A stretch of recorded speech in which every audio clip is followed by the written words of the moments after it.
The advice and opinions expressed by the host of Autism Live and her guests are meant solely as suggestion and should not be in any way construed as child-specific advice. The Center for Autism and Related Disorders advises working with a board-certified behavior analyst who has experience with autism before starting any intensive behavioral intervention. Any choices you make in determining your child's treatment are completely at your own discretion.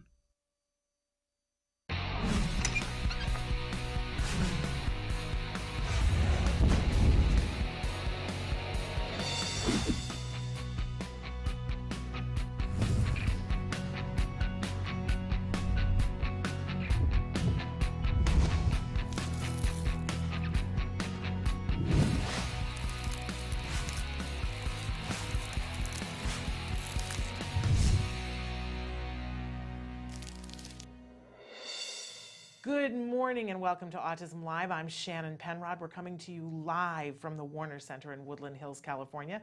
This is the home for Autism Live. It is also the home for the Center for Autism and Related Disorders. We're so thrilled to be here with you on this wonderful Wednesday morning. And you know I love Wednesdays because when we have the opportunity, we get to have Ask Dr. Doreen. Dr. Doreen Granpeesheh joins us to answer your questions. And it's one of those Wednesdays. Yay! So, she's going to join us in just a second. I just want to go through a couple of things with you and remind you that for the next hour, we are going to be live here. And we love it when you are interactive with us, when you write in your questions, your comments, your concerns. So our fabulous Traven is going to show you some of the different ways that you can connect with us here on the show. And while he does that, I want to remind you that our homepage is autism-live.com. And if you go there, there's a lot of things to do, not the least of which is chatting with us. You, in addition to chatting on Facebook or YouTube or whatever forum you like, you can be very anonymous and chat with us right from our website. There's a little button at the bottom that says chat. You click it, it pops up a little box and you write there and it shows up. There's a little bit of a lag because, you know, the satellite has to send it into space and then beam it back down to me. So give it a couple of minutes, write in early with your questions. But we get that. It's completely anonymous. I don't even know who you are. Nobody can see your question but me, and it's a great way for you to ask a question and for us to interact in almost real time.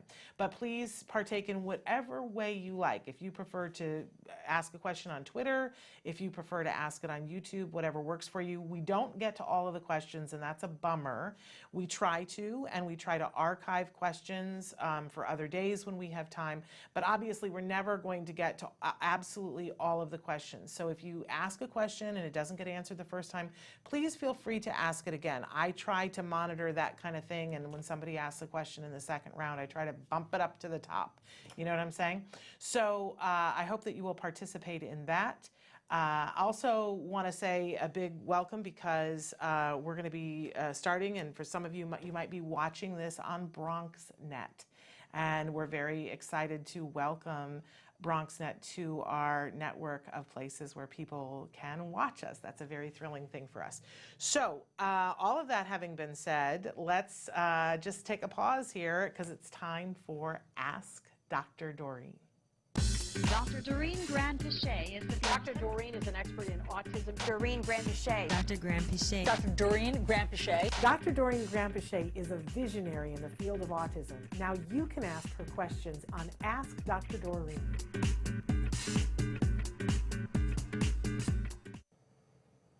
Good morning and welcome to Ask Dr. Doreen. We're here with Dr. Doreen Granpeesheh. Thank you so much for being here with us this morning. It's a pleasure. Thank you. It's our pleasure. For those of you who don't know, Dr. Doreen Granpeesheh is the founder of the Center for Autism and Related Disorders. She is a brilliant expert in the field of autism. I believe the preeminent expert in our time, which really is the only time in autism. It's all about now. There are so many things that I adore and admire about this woman, but one of the many is that she really believes and is committed to treating the whole person, and has committed her career towards helping the whole person and the whole family. Definitely. And we appreciate that. And part of that is her volunteering her time to be here with us to answer your questions in real time. I will give the disclaimer, though, that there is no expert in this field or any other that can give individual specific advice in this particular format. It would be a disservice to those individuals, right? So please write in your questions, be as specific as possible, and we will pose those questions to Dr. Doreen, and she will answer them in a general nature that is not individual specific, and hopefully that will help you to have more questions, which you can continue to write in. We love it when we get real-time responses to questions, but then you can take those questions and the things that you hear from Dr. Grandpichet back to the experts who have direct eyes on this individual that we're asking the questions for or about, and hopefully further the discussion that much more. So having said that, thank you so much. It's a pleasure. Thank you so much. Always with your kind words, first of all. Thank you. My And goodness. also, so I have to apologize to the audience because I'm a little bit sick and I'm coughing and might lose my voice and all that. I'll do my best. And thank you for saying that. They're used to me sneezing on them and coughing on them and joking and everything under the sun. It's live, and so we do what we do, right? We forge on. And thank you for being willing to do it when you're not feeling well. It's my pleasure. So we answered a question. You answered the question. I posed the question last week on behalf of somebody from India. I just wanted to touch back and say that they said, thank you so much, Dr. Doreen and Mrs. Shannon, for answering my question. Skills is such a wonderful resource. She just the first follow-up was, I just sent a question from India. What I meant, because she had asked the question about mastering and what criteria for mastering, and she said, what I meant is, how do you decide that this child does not require intensive ABA anymore? What percentage of lessons does the child need to know from skills? And thank you. And so she asked the criteria percentage. Decide, working on a particular curricular area, does one need to work on every lesson? And we answered that one. So the follow-up was, so she was just wanted to kind of globally know, when do you know you're done, right? Yeah. And I've never thought of it in terms of a percentage of lessons. I guess, I think what ends up happening is that children leave the program at different points. So one child might know 90% of the lessons in language and 80% of the social or whatever it is. And another child will have completely different percentages, and that's the way it should be, because we're very different people. Some people are more fluent in language, other people are more social, other people are more academically gifted. You know, we have different strengths. So the concept is not necessarily that you have to be 100% at every curriculum area. But the idea for me is, first of all, ABA continues to work forever, really. So it's not something that you, well, on the one hand, you do finish a formal sitting down and doing lessons, and I think for me it's more important that the child is doing well in his or her environment. And I think that means, let's assume, how old is the child? I think 9, I read somewhere. Yes. So that means your child should be able to have friends, socialize with the friends, you know, do well in school, feel very comfortable, not have a lot of anxiety around things, do well at home.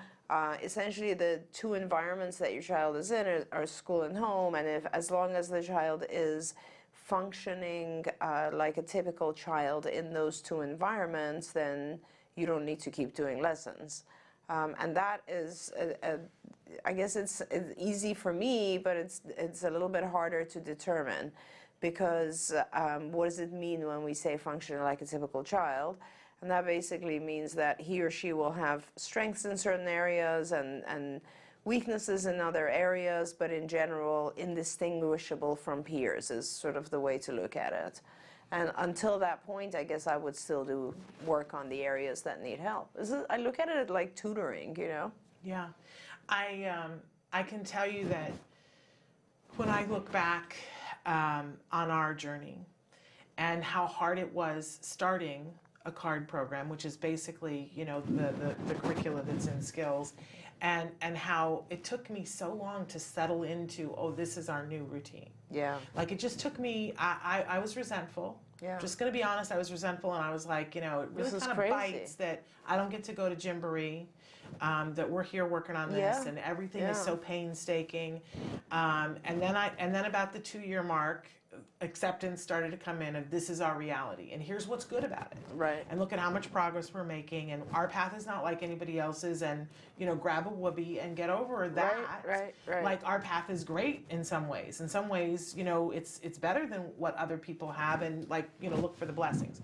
And then we got to the mark where I said, you know, I wanted to do 4 years, because that was what I was told it would take. And we crested the 4-year mark, and I didn't want to leave. Yeah, things go the other way, I right? was like, no, this works. So I'm let's not done. mess. I'm not done. And he's not done. And what? No. And about at the 4.5-year mark, they gave us the 6 months notice that he's, you know, about to be done. And I had a little bit of a panic attack and was like, what? Like, the thing that I had been pushing for always 5 happens. years was like that day arrived, and you know, I thought it was going to be the ticker tape parade out in the street kind of thing. And instead, I was like, no, we're not there. This is not the time. No, It always no, please happens. don't. That always happens. And I didn't feel ready. He, though, had said, what do I have to do for this to end? Right. And the reason why was not because, don't anybody mistake and think, oh, he wasn't having fun anymore. It was that he had already learned how to have that level of fun with kids his own age instead of the therapist. That's so great. So he was like, see you later. I've got other friends now. Right. You're interrupting my time with my friends now. Right. So he literally said, what do I have to do? Like, I'm done with this. Can we be done with this? And he said it to Dr. Sienna Greener Wooten, Right. of all people, Yeah. right? And she was like, really? Okay, here are the 5 things. And then said to me, yeah, we're 6 months from being out. That's awesome. And I was like, ooh, you know, but he doesn't have that, but he will. He'll have those 5 things. But I thought, oh, but there's all these other things. Right. And I kept being reminded by everybody that now he's not going to stop learning and growing, and ABA isn't going to stop here, but it all needs to be out in the real world now. Right, He's right. done all the classroom, and now he has to take it out there. And I just didn't see how that was going to work. Right. And there were times afterwards where I think I got a little off course as a parent, because I think that happens. Of course. But we continued to work on things, just not this intensive. Right. I really want parents to know that, because I know you guys all think, oh, well, if I start doing this, it's the rest of my life. Right. But it isn't how you think it is. It's the rest of your No. life that you have this new way of looking at things that works. That's right. This is not a bad thing. Yeah, I mean, you know, I think I remember with all of our kids, right? We do certain phases of their lives, you focus on one thing or another. You have to. You pay attention to what's going on in their lives, and you figure out what their needs are at that given time, right? And you focus on that thing. And then they master it, hopefully, and then you move on and you go back to just your regular other routine. But the regular other routine still involves remnants of that, right? It's just sort of like you'll never really, once you know ABA, you never stop doing ABA. Like, it's such an effective way of interacting with your environment and making behavior change that you never stop using it for your It just child. makes so much sense. Right. And it works unfailingly. It Right. works, especially if when you see that it isn't working, you step back and go, well, what element of this could I change? And then it works. Right. Like, it just becomes your new operating system. Exactly. That you wouldn't want anybody to take away from you, because it actually works. Exactly. And your kid is happy, and your kid is making progress. So why would you wouldn't Right. want to change that? Right. Yeah. And you don't just apply it to your kid. Like, you just go through life this way. You know, I think of, I make a list on my desk, on my crazy desk and my crazy life.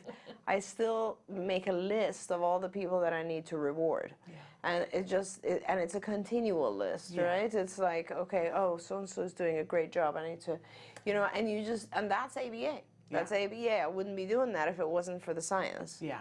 Yeah, I mean, I think it's made me a better wife. For sure. I don't think my husband usually notices when I'm ABAing him, and that's how we refer to it.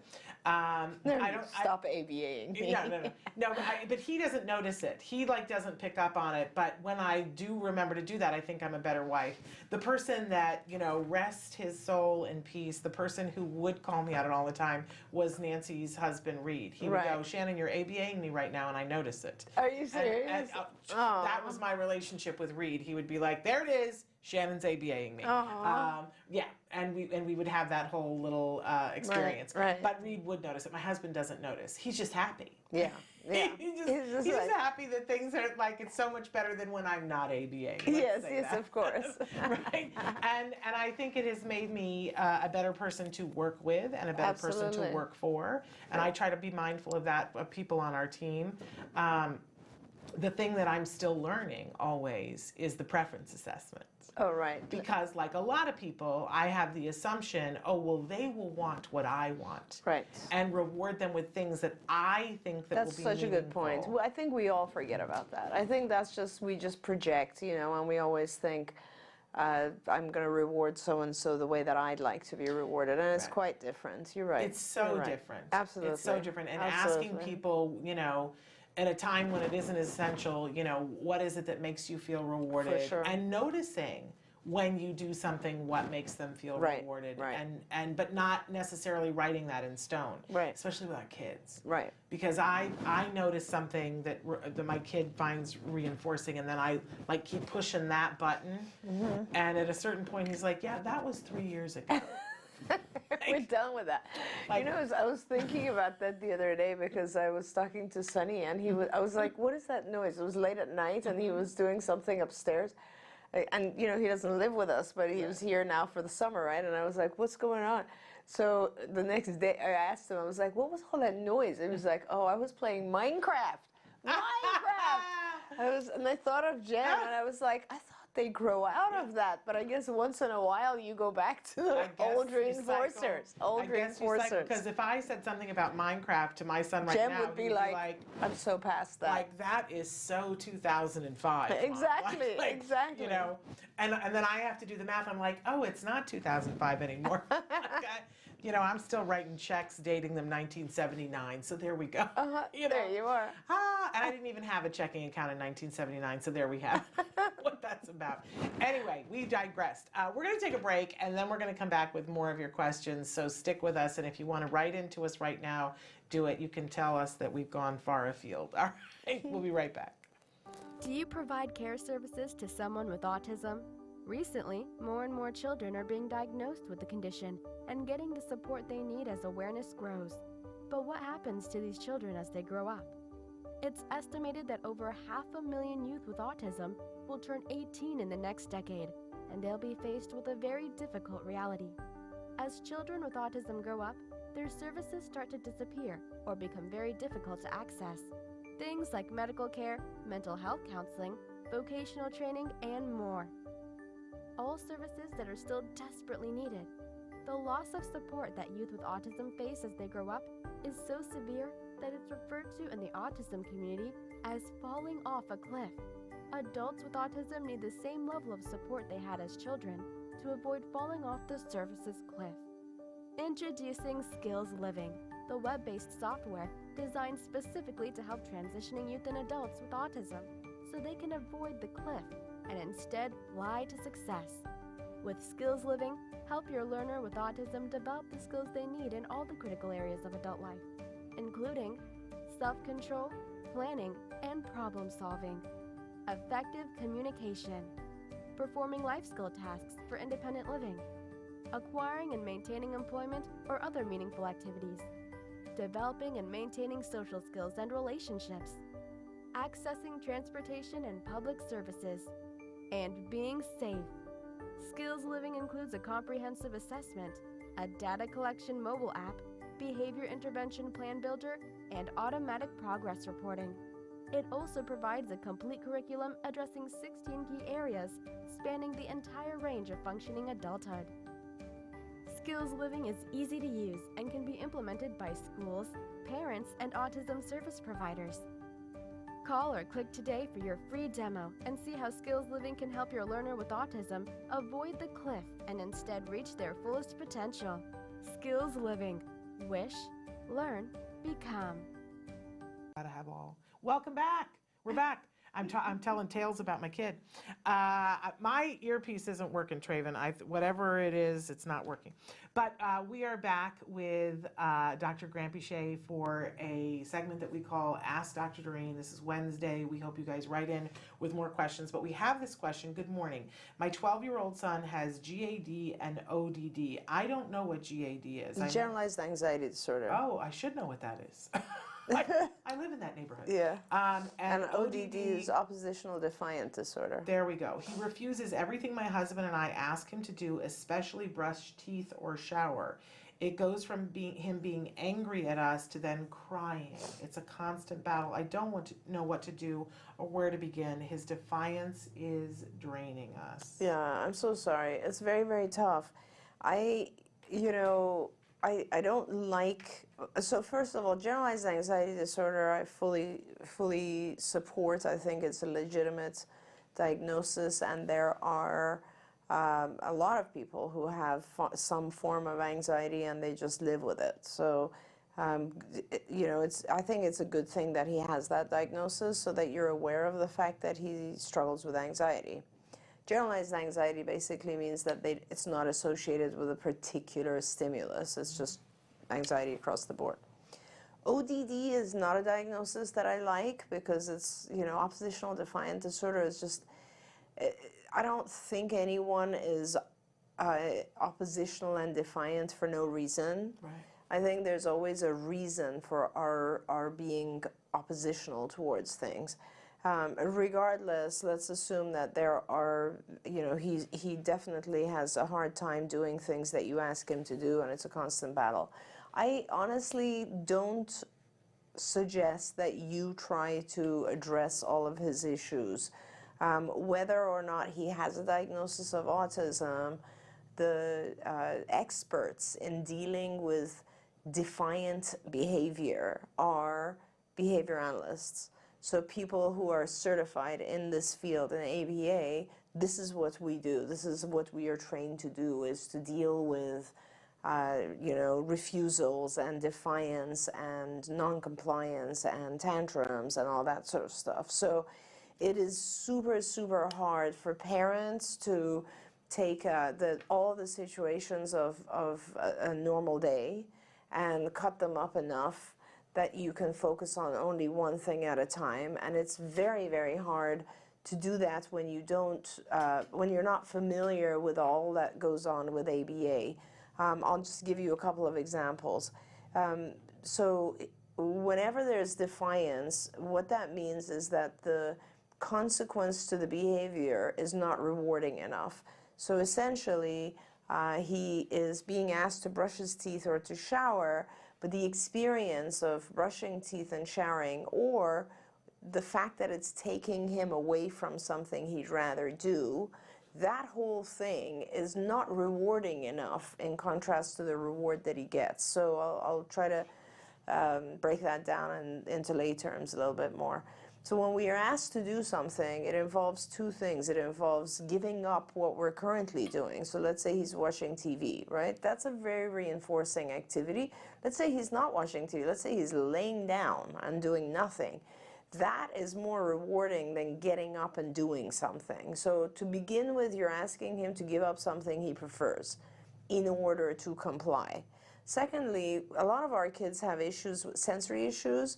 So brushing teeth might be a sensory thing for him that doesn't feel pleasant. It actually feels very unpleasant. Showering, the same thing. Because of the fact that you named those two things, I'm inclined to believe that there's some sensory aspect to this where it's very harsh, unpleasant for him from a sensory perspective. So not only are you asking him to give up a preferred activity, you're asking him to do something very unpreferred because it is sensory, disturbing to him somehow. Then the third aspect is, I don't know what kind of reward he's getting out of this, right? Whatever reward you give him, perhaps you're just saying good job, or perhaps at this point, you're so frustrated you're not even rewarding anymore. But bottom line is, the only reward he gets out of it is you not telling him anymore, you not putting demands on him anymore.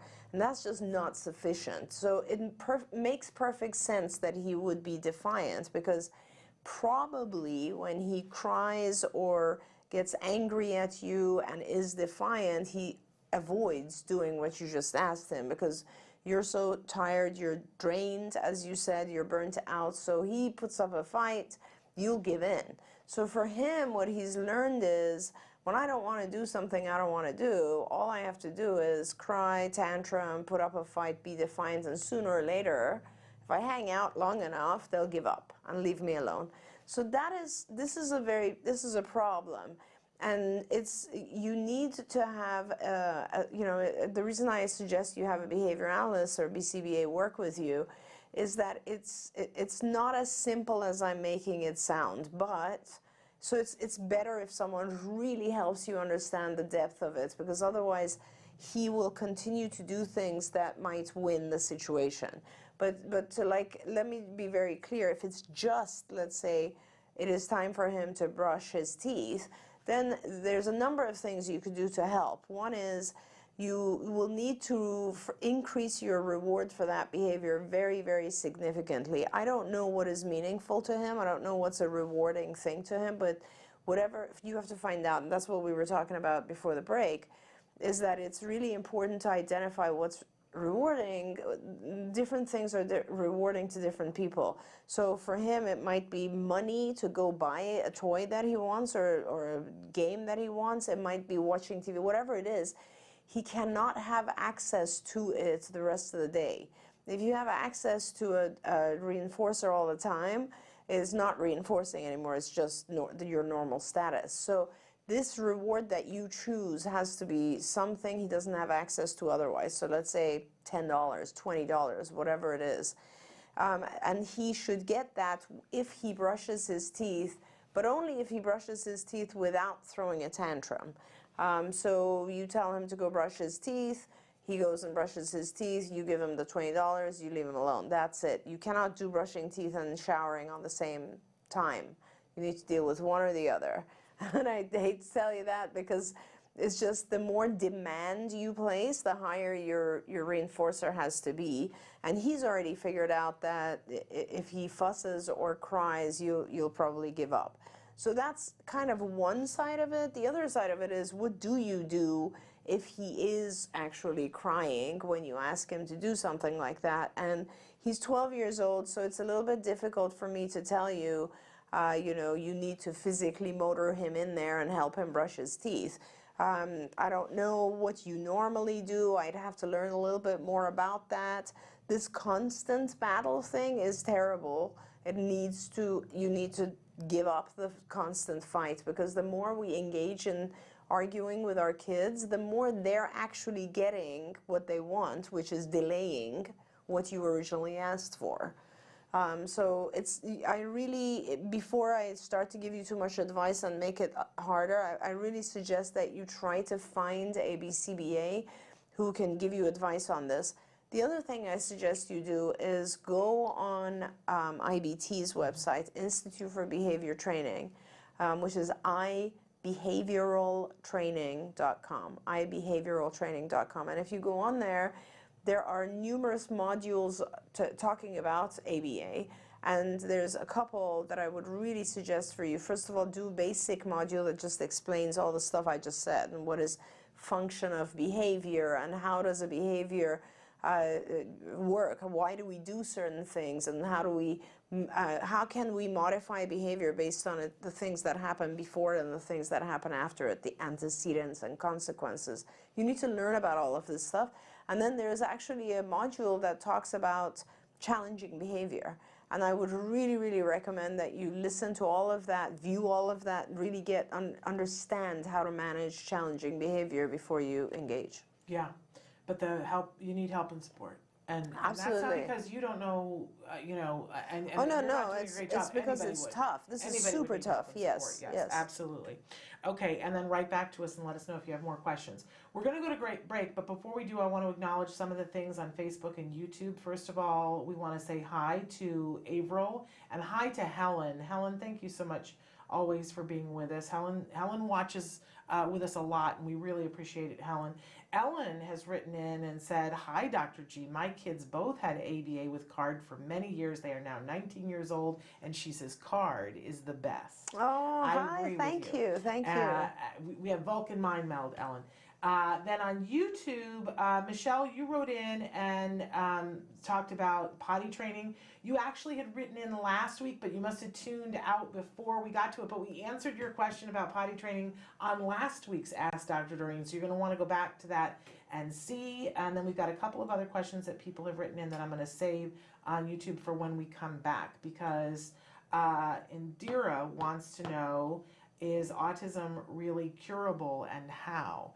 And of course, the word, we'll start with talking about the word curable and get into everything else, what I think you're really asking. So we're going to come back to all of that, but thank you guys all for watching. And then we have another question about learning through observation. So that's a really cool one too. So that after these messages, stick with us. Hi everyone, welcome to Camp Ed 2019. And we are so excited because this is our first camp where we're in our new home. We have an incredible ballroom dance class going right now, so let's come and take a look.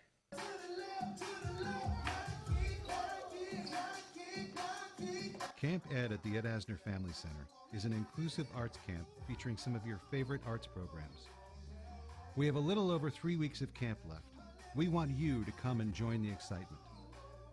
Hi, I'm Nava Pasquet-Asner, the co-founder of the Ed Asner Family Center and the founder of Camp Ed. And I'd like to introduce you to Andrew Pascal, who is my new camp director for 2019. We have a very action-packed last 3 weeks of camp.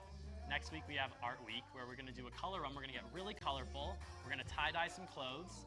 The week after that, we're doing Heroes Week, where we're going to talk about heroes as well as fictional superheroes.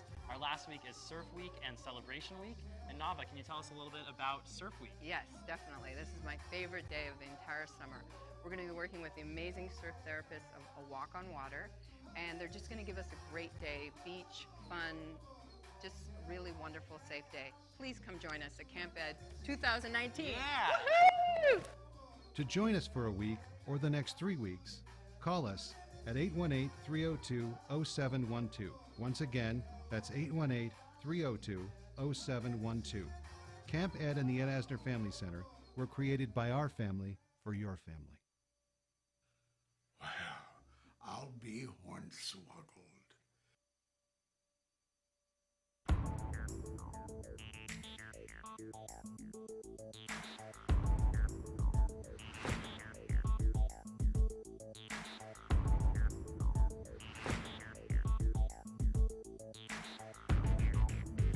Hi, I decided to start Autism Works Now as a small business because 90% of individuals with autism and related disabilities are not employed after graduating from high school.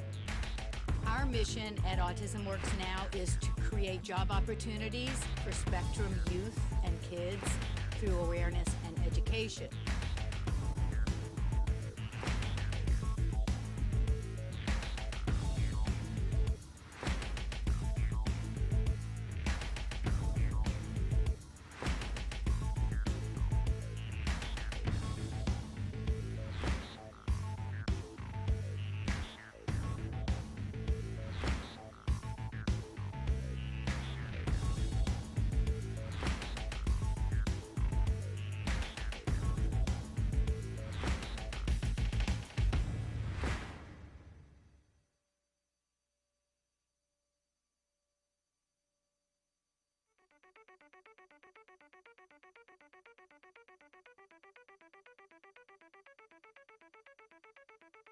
Hi, I'm Shannon Penrod, and we're at the ABCs and XYZs of Special Needs Conference.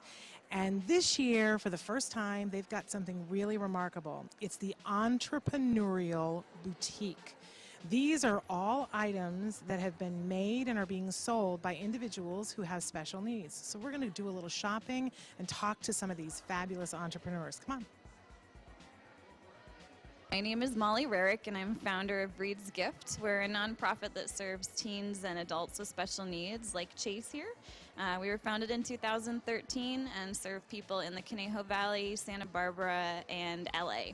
Our main objective is to give our participants the skills they need to gain a more independent life. My name is Shelley Cox, and Lisa Zalagi and I are founders of Creative Steps and Create Micro Business Enterprises. And the items that we're selling here today are all made by the clients who have passions about what they want to make, and then they get the profits from what they make after we've paid all of the other expenses. We are here today because my goal is to be independent, and also I would like to share all my artwork, and I would like to sell. Thinking about at his young age being a businessman, it's amazing. I cannot be more proud.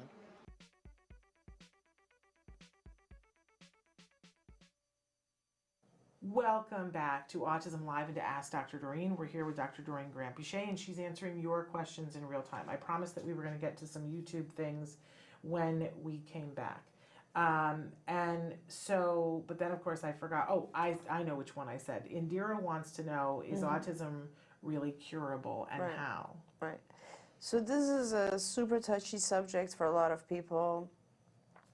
I guess I never thought of it as this way, but I've learned that when people hear the word cure, they think that it means that the thing that you are leaving behind was bad. Right. And so it's a little bit offensive to a lot of people who or to some people who feel like autism is not so bad, so why should we be cured of it? We don't want to lose who we are as people.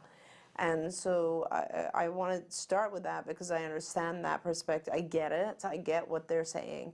But I want to offer another perspective, my perspective. And I've been treating individuals on the autism spectrum for 40 years, more than 40 years. So I want to be able to say that I don't look at it that way. I don't look at it as leaving the personality behind or leaving the person behind or in any way doing anything offensive to the being, to the person.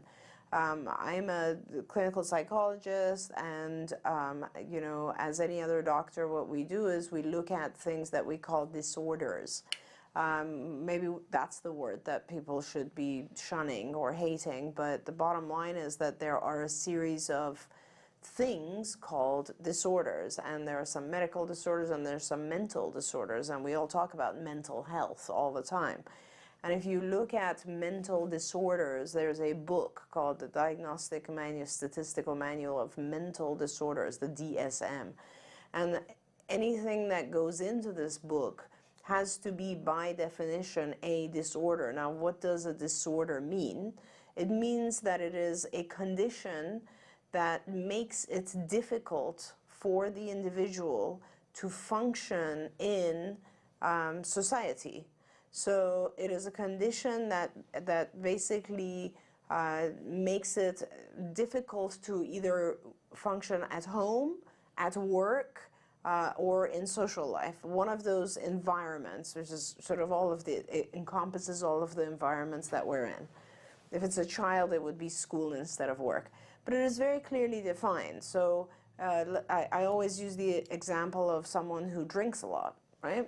So you can drink, a bottle of whiskey every single day, and as long as you have a job that you hold and you're good at it, and you go to work regularly and there's no problems at work, and your family is very happy with you, and your spouse and everybody else loves you, and you're not abusive to anyone, and you're a good father and whatever, or mother, and in the social world, you have friends and you're doing great, and there's no complaints, and you're not driving drunk or whatever it is, then you have no problem. The fact that you drink a bottle of whiskey or scotch or whatever doesn't matter. It just doesn't matter. It's not a problem. But the minute that it becomes a problem, so you're losing your job, or you're not showing up for work, or you're being abusive to a family member, or you're driving drunk, or you're doing something inappropriate in society. But as soon as you do that, then it classifies as a disorder because it has now made it difficult to function amongst society. And that's kind of very, very important to identify that. Now, anything and everything in that book, the intention of healthcare professionals is to help people do well in their lives. Our job is to help someone who has a disorder overcome the disorder, not necessarily leave behind who they were, but overcome all the things that made it hard for them to function in society.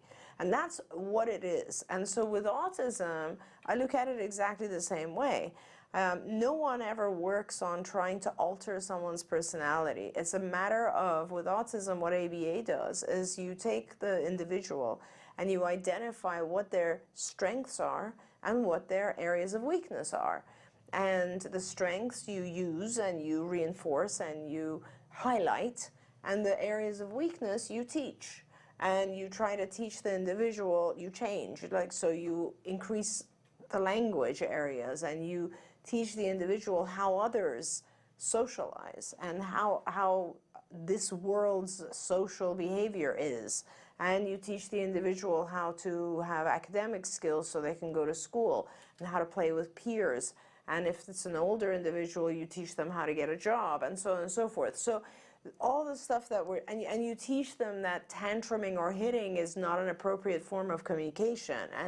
And all of these things that we do in ABA are not intended in any way to change the personality of the individual, but they're intended to help the individual function better in the world. So when we're able to do that to a point that is really really good, successful, to a point that the person that you're working with learns everything, then you've achieved your goal, which means that you've helped this person get to a point which is typical development, get to a point where all their peers are at the same point. So whether it's in social, language, play, academic, adaptive behaviors, you name it, they're functioning like their peers. You've now taught them all the things so that there's no area of weakness, or if there is an area of weakness, is the same level of weakness as other peers. So they have now become indistinguishable from peers in all areas of functioning. And that is, you can call that whatever you want to call it. You can call it recovered, cured, remediated, indistinguishable from peers. I don't care. The word doesn't matter. The fact that they had autism doesn't ever go away. So I actually within my head I like recovered over cured, because I feel like cured has a different meaning to me. I don't know. It's sort of like whatever it is. Basically, the individual is now functioning well in society, and they no longer have those symptoms that defined that mental disorder. There are specific symptoms of autism, right? The symptoms are, and you have to hit those symptoms, right? There's very little eye contact, there's very little communication, there's the communication not appropriate to peers, you know. There's social behavior that is less than what peers would have. There's all these types of things, and if all of those are gone, you no longer classify for, I can't give you that diagnosis anymore. So the diagnosis is removed, and that is the ultimate goal. The diagnosis of the disorder. Of the disorder. And that's the thing that's always significant for me. And since you asked, you know, you asked about a specific word, and I said we were going to talk a little bit about that word, but it's going to divert a little bit. But is it possible for someone to get to the point where at they one lose point the diagnosis? They had the diagnosis, and at another point they no longer qualify for it? Yes, there is. Yes, I mean, absolutely, yes. 100 times over, yes. 100 times and over, yes. We have examples. We've had people on the show that are examples of that. That's yes, right. that can happen. That's right. But now the other part of her question was how. How? Because you will see that in news articles they will cover this phenomenon, and they will say, can children outgrow autism? Yes. And this offends me to the core of my being. As if they went to sleep a certain number of sleeps and suddenly they didn't have the disorder anymore, and everybody goes that. That is such a disservice to all the people that work so hard and the individual who works their tuchus off to learn things that they didn't know before. That's right. That's right. So no, the answer to the second part is you don't outgrow it.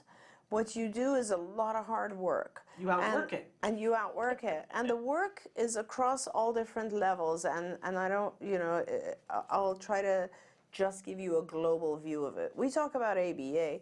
ABA is the key to it because it is the one that everybody needs and it's super successful. And really what it is look at it as intensive tutoring using specific techniques.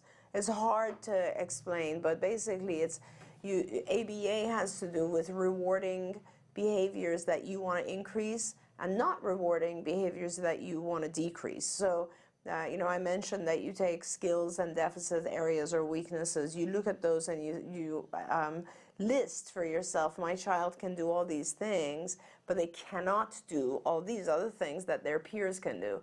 And then it's a matter of teaching all of those things using these very specific techniques. And in the meantime, the sooner you do that, the better, because most of the time when kids cannot communicate, typically, they will develop these other non-functional, non-adaptive behaviors like tantrums and so on, which become their mode of communication. They tend to aggress, tantrum, and so on instead of talking. So autism mostly is those types of behaviors, and you can definitely alter those. Now, I do want to mention that ABA alone doesn't work for everyone. ABA works for everyone, but it doesn't work perfectly as it should for everyone. And what I mean by that is that there are some children who are medically ill and they need attention to the medical issues before they're in a place to learn. It's like us, just like anyone else. If you feel awful, if you have things that are holding you back because of you're not sleeping, you have gastrointestinal issues, your head is cloudy, if all of that stuff is going on, you're going to have a very hard time learning. And if you're having a hard time learning, it slows you down. And the whole goal of ABA is you got to learn fast because you got to catch up. You've now not been learning for a few years, so you have to catch up. So for a lot of kids, it's important to pay attention to their biochemistry as well. And so it's important to look at things like, does my child have food allergies? Is my child reacting to certain things they eat? Does my child have high levels of toxicity? Does my child have yeast infections? Is my child sleeping? There's a multitude of medical issues that need to be dealt with as well, I would say. And then once those are, and you can do some of this at the same time, right, concurrently, but it is really important to make sure, I always say, you want to medically stabilize. You want to make sure the child is not getting worse. And you want to make sure the child is sleeping, eating well, getting nutrition from what they're eating so that their brain is awake and alive and they're able to learn. And then you want to do the intensive intervention. There you go. We're going to go to break, one more break, and come back with one question. But before we go, I want to say Aries has written in on YouTube and says that they just moved from LA Studio City. Now they're on the East Coast, Florida. She says, I don't know, male or female actually. I'm an RBT and I love this channel. Oh, and that's we great. We love you back. And we're going to come back to answer the question about the learning through observation and how that can be done well with a well-trained ABA coach, because that's specifically the question. But stick with us.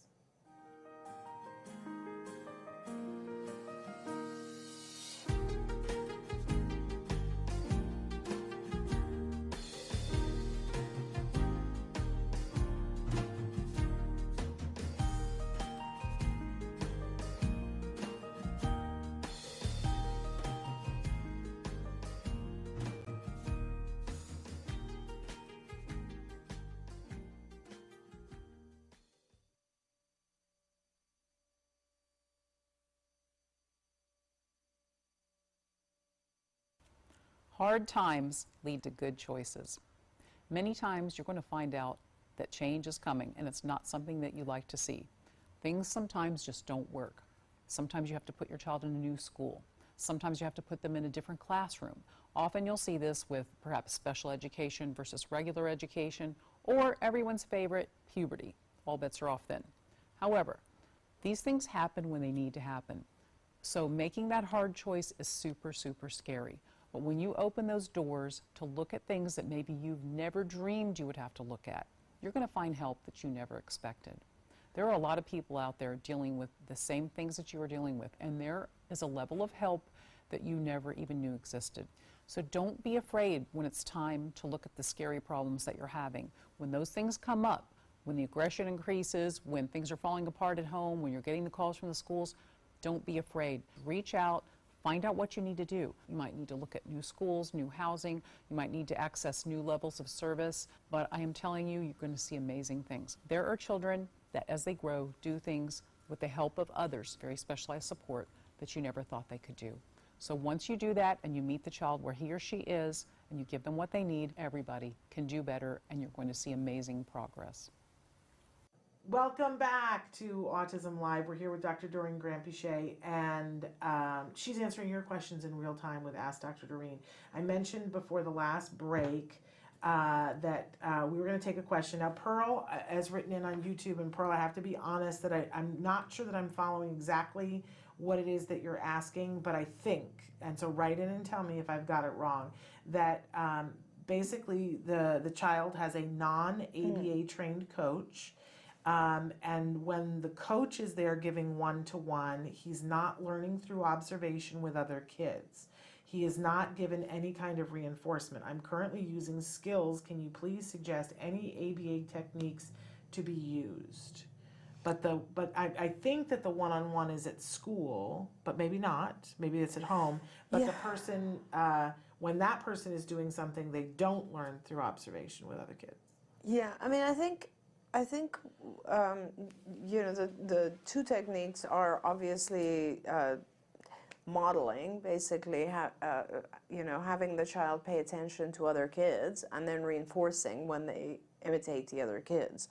So if the coach could perhaps just, instead of trying to have the child do what he does, ask the child to look at the other kids and then reinforce that, maybe that's what you're asking. But thanks for using skills. I'm glad you're using it and enjoying it. I would really suggest that you look at IBT, because that's where you'll find a lot of the procedures. And of course, skills and IBT are connected now, but it's super important to look at the techniques. And then maybe you can purchase a module on IBT for this coach. Like we used to do that quite a bit, and like send a gift to a teacher. And the modules are like, you know, $7 or $10 or something, but they're really good, and it might be very helpful for the coach. Absolutely.